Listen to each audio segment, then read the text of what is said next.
Yan si Master Gobernador Rico Sia. Ayos ah. Yan. Yan ang gobernador ng Kearns. Tandaan nyo yan. Asan yung ating screw pa? Wala na yung screw bro. Wala ka na screw doon? Wala na po. Yan na po lahat. Wala na lahat? Yung nakapatong dyan kanina. Ang nakalagay dyan. Umulak. Tapos si Kapitan Ramil ng Kearns. Ayos ah. Ayan. Ginagawa kami dito sa Subaru XB. Brand new compressor. Brand new na condenser. Brand new din yung TX valve namin. Tapos sa loob niyan, bagong evaporator din. Ayun yung luma niya. Ayan. So, dito pakita ko sa inyo yung loob ng sasakyan.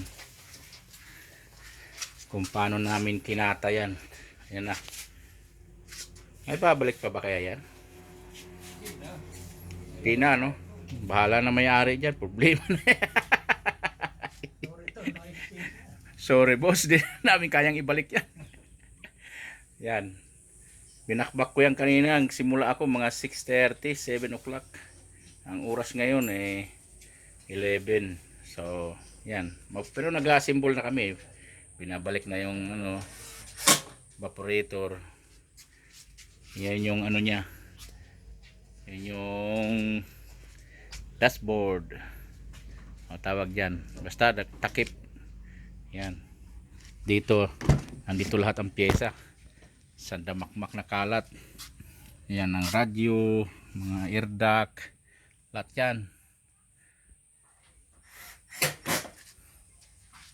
Sa loob-loob ko gawa lang ng tao to. Kaya magagawa ko rin. Kaya binaklas ko na. Yun lang yan.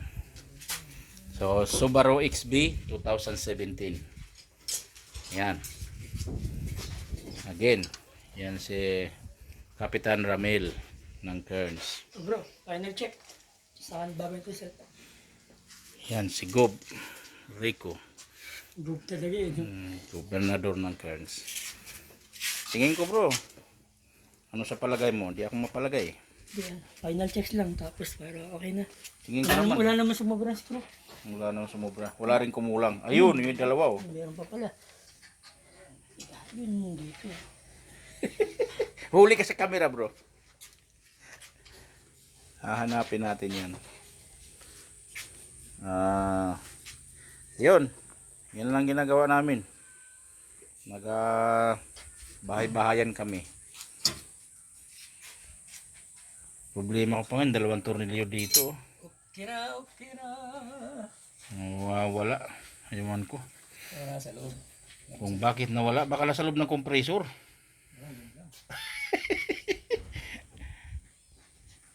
Okay po, ganun na lang. Basta ito ay Subaru XB 2017, palit compressor, brand new. Brand new evaporator, brand new condenser, brand new TX valve. So, yun. Siguro masaya na yan ang lamig niyan pagkatapos.